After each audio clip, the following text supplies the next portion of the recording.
Most people over 65 think the body slows down because age finally catches up with it, because the calendar flips, the years add up, and one morning the energy just is not there anymore. That is not what the biology shows. What the biology shows is far more specific and, honestly, far more hopeful. In adults over 65, the body does not suddenly decline because it forgets how to function. It declines because three systems that were once activated automatically stop receiving the signal to stay active. Your mitochondria stop getting the message to produce energy aggressively. Your muscles stop getting the signal that tells them they are still needed, and your metabolism shifts into a conservation mode that protects stored fat while making everything you do feel harder than it should. That is why some people wake up at 70 and still move with strength, clarity, and purpose, while others at 66 feel like their body has aged 15 years in a single winter. And what determines that difference is often not genetics, not luck, and not even medication. It is what happens in the first hour after you wake up. If you do the right thing before breakfast, you can send a signal that improves fat burning, protects muscle, sharpens circulation to the brain, and tells your body to stay metabolically young. If you skip that signal day after day, your body interprets that silence as a reason to slow down further. Hi, I'm Dr. Becker. I'm a physician who has spent decades studying metabolic decline, muscle loss, circulation, and what actually causes adults over 65 to feel like their body is no longer responding the way it used to. What changed my thinking was realizing that one of the most powerful interventions for aging is not a drug, not an expensive treatment, and not some complicated fitness routine. It is a specific morning activation sequence done before your first meal, and when done consistently, it affects energy production, blood sugar control, fat oxidation, and muscle preservation all at once. Today I'm going to show you exactly why this works, what happens inside the body when you do it, what the human studies show in older adults, and the precise way to start tomorrow morning so you get the benefit without overdoing it. In this video, we are going to cover 4 things. First, why the body slows so dramatically after 65, even in people who have not changed their diet very much. Second, the biological switch that gets turned back on when you move in a specific way before breakfast. Third, the studies showing what this does to insulin sensitivity, muscle retention, walking endurance, and mitochondrial function in older adults. And fourth, the exact protocol, the timing, the duration, and the mistakes that make people think this does not work when in reality they are doing it in the wrong order. Quick note before we go further. I hear from people every week who have watched several of these videos and did not realize they were not subscribed. If this kind of evidence-based analysis helps you, take 2 seconds and check. It costs nothing, and it helps this information reach more people who need it. Now let's start with what is actually happening in the body after 65, because if you understand that, everything else in this video will make sense. After 65, 3 biological problems begin accelerating together, and the reason so many people feel old almost overnight is that these 3 processes feed each other. The first is mitochondrial decline.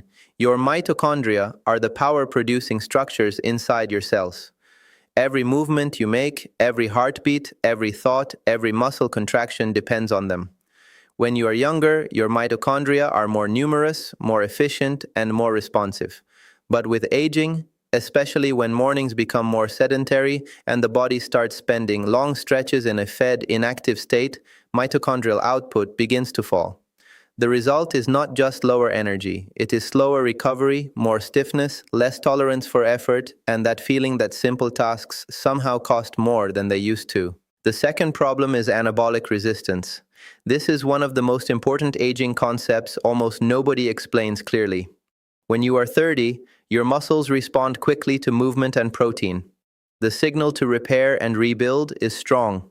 By the time you are 65 or 70, the same amount of activity produces a much weaker response. Your body becomes harder to stimulate. It becomes more willing to break muscle down than to maintain it. And because muscle is one of the biggest regulators of blood sugar, metabolic rate, balance, and survival after illness, losing muscle is not just a cosmetic issue. It is one of the fastest paths to frailty. The third problem is declining metabolic flexibility. Younger bodies switch between glucose and fat more easily. Older bodies often become trapped in a pattern of elevated insulin, sluggish fat oxidation, and increased dependence on frequent eating for energy. That is why many adults over 65 feel shaky, tired, or mentally dull if they go too long without food, yet also gain fat more easily even when they do not think they are eating much more.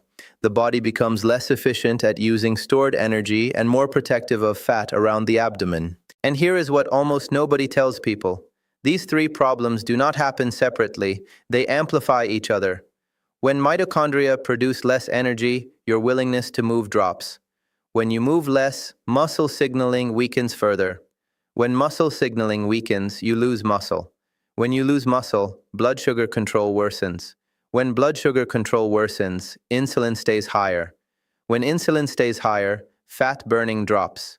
When fat burning drops, the body becomes more reliant on glucose, which creates more energy instability, more cravings, and more fatigue. That is the spiral. It is not just aging, it is a coordinated biological slowdown. This is also why so many people say the same thing after 65. They say, I have not changed that much, but suddenly I have less energy, more belly fat, less strength in my legs, and my mornings feel foggy. That is not random. It is a signal problem. The body is waiting for information from you about whether it should preserve capacity or conserve resources. If the first hour of your day tells your body that demand is low, that movement is optional, that muscles are not urgently needed, and that food arrives before effort, your physiology adapts accordingly. It becomes more conservative. It stores more readily. It repairs more slowly. It downshifts. But if the first hour tells your body something very different, that energy is needed now, that muscle must be used now, that circulation must increase now, and that stored fuel must become available now, then a completely different cascade begins. The body increases catecholamine signaling. Fat oxidation rises. Insulin sensitivity improves. Blood flow to working muscles and the brain increases. Mitochondrial signaling pathways begin turning on. Muscle is told, you are still necessary, stay. This is why the morning matters so much. It is not magic, it is timing. The body is most responsive to metabolic cues when insulin is low, cortisol is naturally rising, and the overnight fast has already primed fat mobilization.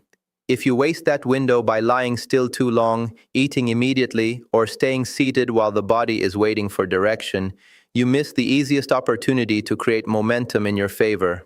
So the question becomes simple. Is there one thing adults over 65 can do before breakfast that targets mitochondrial decline, muscle loss, and metabolic slowdown at the same time? Based on what we know from exercise physiology, aging research, and clinical studies in older adults, the answer is yes, and the intervention is much simpler than most people expect. The intervention is a short fasted morning activation routine done within the first 30 to 60 minutes after waking, before your first substantial calories. Not an exhausting workout, not jogging, not burpees, not an hour in the gym. I am talking about 12 to 20 minutes of deliberate low to moderate movement that combines brisk walking with simple resistance-based motions using your own body weight. The reason this works so well is that it matches the biology of aging. It gives the body just enough demand to activate the systems that start going quiet after 65 without creating the kind of stress that causes injury, dread, or dropout. When you move before breakfast, while insulin is still low and the overnight fast has already shifted the body toward fuel mobilization, you create a signal that is disproportionately powerful compared with the effort required. You are telling the body to produce energy instead of conserving it, to use stored fuel instead of waiting for incoming calories, and to preserve muscle instead of sacrificing it. That signal gets weaker if you eat first. It gets weaker if you wait until late afternoon. It gets weaker if the movement is too little to matter or so hard that you cannot repeat it consistently. The sweet spot is a specific kind of early movement that wakes up the entire system. Let me explain exactly why. The first mechanism is improved insulin sensitivity at the moment it matters most. Morning movement before breakfast increases glucose uptake into muscle cells without requiring as much insulin. That matters because after 65, one of the key reasons people feel tired after meals, gain abdominal fat, and lose metabolic flexibility is that their muscles are no longer clearing glucose efficiently. When you contract muscle, specialized transporters called GLUT4 move to the cell surface and pull glucose out of the bloodstream. This process can happen partly independent of insulin. In practical terms, it means your muscles become a sponge for blood sugar. Do that before breakfast and the meal you eat later is handled more effectively. You get a smaller glucose spike, a smaller insulin response, and a better metabolic day overall. The second mechanism is fat mobilization and fat oxidation. During the overnight fast, insulin falls and the body begins shifting toward stored fuel. Morning movement extends and amplifies that shift. Catecholamines rise, fat is released from adipose tissue, and the muscles begin burning a greater proportion of fat for energy. This is one reason adults who start moving before breakfast often notice that stubborn abdominal heaviness starts decreasing even before the scale changes dramatically. Their body is finally getting repeated practice at accessing stored energy instead of remaining dependent on incoming calories every few hours. The third mechanism is mitochondrial signaling. Movement, even relatively short movement, activates AMPK and PGC1 alpha, two of the most important signaling pathways for energy metabolism and mitochondrial adaptation. Think of AMPK as a sensor that notices energy demand and tells the cell to become more efficient. Think of PGC1 alpha as a master regulator that helps build and upgrade mitochondrial capacity. In younger adults, these pathways are activated more easily. In older adults, they often need a clearer signal. A fasted morning routine provides exactly that. The fourth mechanism is muscle preservation through early mechanical demand. Muscle tissue follows the rule of use it or lose it, but after 65, the threshold for keeping muscle is higher. If the first half of your day is mostly seated, your body receives very little evidence that leg strength, hip stability, balance, and postural endurance are still essential. But when you walk briskly, rise from a chair repeatedly, lift your arms overhead, do controlled calf raises, and challenge your body to support itself before breakfast, you create mechanical tension that reminds the nervous system and the muscles that they are still needed. That is the first step in slowing sarcopenia. The fifth mechanism is circulation to the brain. Many adults think their morning fog is simply aging. Often it is poor metabolic activation combined with sluggish circulation after a long overnight period of stillness. When you move early, heart rate rises modestly, blood flow improves, oxygen delivery improves, and the brain receives a stronger wake-up signal. This is why many people say the first benefit they notice is not fat loss at all. It is clarity. Their morning feels cleaner.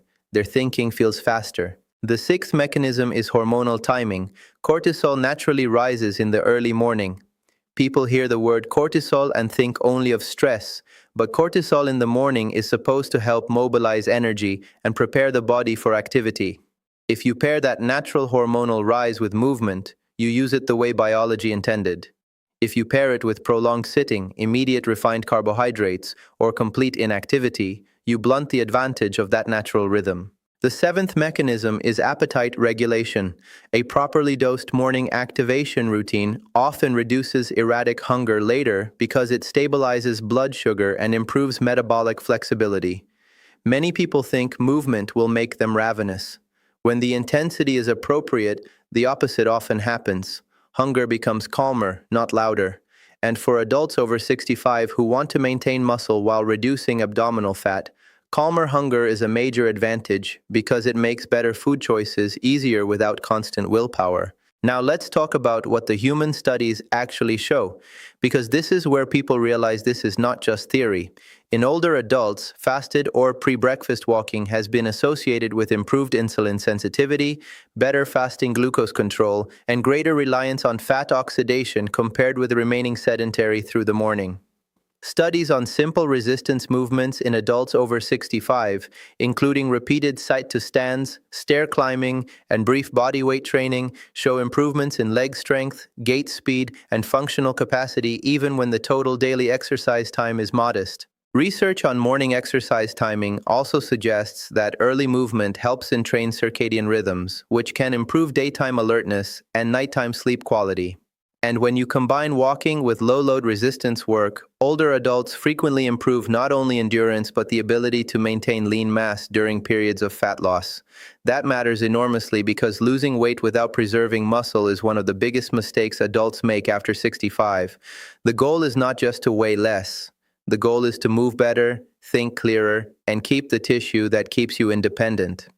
In practical terms, what we repeatedly see in clinical settings is that older adults who begin their day with purposeful movement tend to improve morning stiffness, post-meal energy, walking tolerance, and confidence in their own body faster than those who save all movement for later or try to compensate with one hard workout a few times per week. Biology responds to repeated signaling, not heroic occasional effort. So here is the exact protocol I want you to use. Tomorrow morning, wake up and drink a glass of water. If you normally have coffee, that is fine, but do not eat breakfast first. Within 30 minutes of waking, begin with 2 minutes of gentle mobility. Roll the shoulders, turn the head slowly, reach both arms overhead, and take 10 slow heel raises while holding a counter or chair if needed. Then walk for 8 to 12 minutes at a brisk but sustainable pace. You should be breathing more deeply but still able to speak in short sentences. This is not a stroll. It is purposeful walking. If walking outdoors is not possible, walk inside your home, in a hallway, or march in place. As soon as the walk ends, do 2 rounds of the following: 8 to 12 sit-to-stands from a chair, 10 wall push-ups, and 15 calf raises. Rest briefly if needed, but keep moving. The entire routine should take 12 to 20 minutes depending on your pace and current fitness. Then wait 20 to 45 minutes before your first substantial meal if you tolerate that comfortably. That small extension of the fast helps preserve the metabolic signal. When you do eat, prioritize protein. Eggs, Greek yogurt, cottage cheese, tofu, fish, or a protein-rich breakfast works better than toast, juice, and cereal because protein gives your muscles the raw materials to respond to the signal you just created. Now let me tell you the mistakes that make this fail. The first is going too hard in week 1. If you turn this into a workout that leaves you exhausted or sore for 2 days, you will stop. The second is moving too gently. Slow wandering around the kitchen does not create enough demand. There has to be intention. The third is eating first and moving later. You lose much of the timing advantage. The fourth is skipping the resistance portion. Walking alone is excellent, but after 65, your muscles need direct evidence that they are still required. Sit-to-stands matter. Calf raises matter. Wall push-ups matter. The fifth mistake is inconsistency. Doing this twice and then forgetting it for 5 days will not change anything. The body responds to repetition. Here is what most people notice and when. In the first week, the earliest change is often mental clarity. Mornings feel less heavy. There is less stiffness getting out of a chair. Appetite becomes more stable. By weeks 2 through 4, many people notice improved walking ease, better energy after breakfast instead of a crash, and a subtle reduction in that bloated, sluggish feeling around the midsection. By weeks 4 through 8, the changes become more visible. Stairs feel easier. Balance improves. Standing from low seats becomes more natural. If food quality is reasonably good, abdominal fat often begins to decrease, and fasting glucose numbers may improve. By months 2 and 3, the people who stay consistent usually report something highly specific. They say they feel more capable, not younger in some vague magical sense, but more able to do the things daily life asks of them without feeling like every task is a negotiation with fatigue. That is the real goal, not vanity, capacity, a quick word on safety.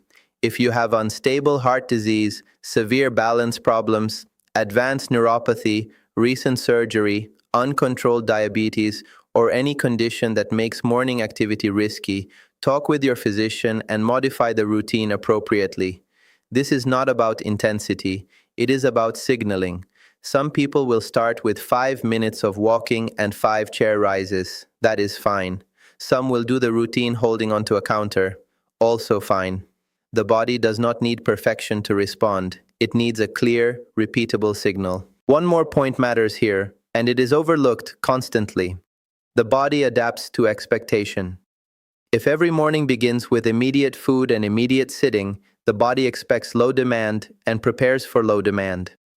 If mornings begin with movement, posture, breathing, and muscular work, the body expects use, and tissues that are expected to be used are maintained more aggressively.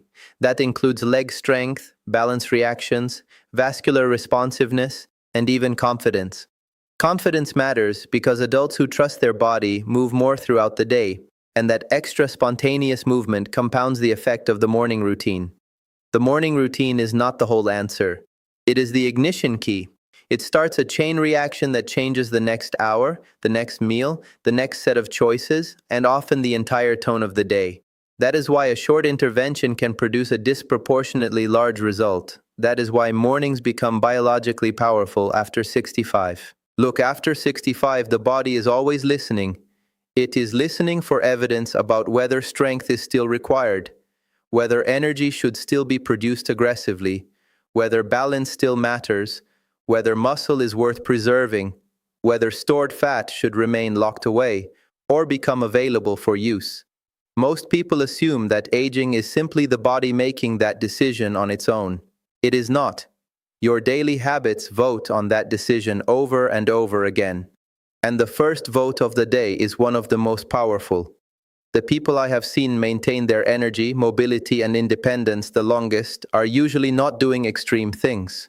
They are not chasing complicated routines. They are sending simple, intelligent signals consistently.